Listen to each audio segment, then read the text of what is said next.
நம்ம முரட்டுக்கேடா பார்த்தீங்கன்னா அங்கிளை பார்த்து முறைச்சி ஏதோ பேசிட்டு இருந்துச்சு. ஏதோ நடக்க போகுதுன்னு நினச்சேன். அதுக்குள்ளே அவன் பண்ண காரியத்தை பாருங்கள். நெஞ்சா சொத்தில் இருக்கிற மஞ்சா சோரை உருவி எடுத்துருவேன், எனக்கு முருங்கைக்காய் கொடு பசிக்குதுன்னு சொல்லி வாங்கி சாப்பிட்டுட்டு இருந்தான்.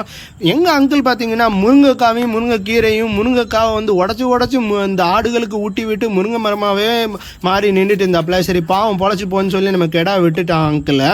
நீ என்ன ஜூஸ் குடிச்சிட்டு இருக்கிறியா அப்படின்னு சொல்லி கேட்டேன். ஆமாம், நல்லா ஜூஸ் குடிச்சிட்டு இருக்கிறேன், எனக்கு ரொம்ப தாகமாக இருக்குது இல்லை அப்படின்னு சொல்லி நம்ம கொடியாடு குடிச்சிட்டு இருந்தா. சரி கொஞ்சம் தள்ளி போ, நானும் குடிச்சு பார்க்குறேன்னு சொல்லிட்டு அதுக்கப்புறம் வந்து பார்த்தீங்கன்னா நம்மளுக்கு நல்லா கலக்கி விட்டு அவங்களுக்கு வந்து ஃப்ரீயாக குடிக்கட்டும் அப்படின்னு சொல்லி விட்டேன். பார்த்தா தவிடு தண்ணியும் அந்த புண்ணாக்க தண்ணி அப்புறம் கடலை இதெல்லாம் வந்து உட்காந்து குடிச்சிட்டு இருந்தாப்புல.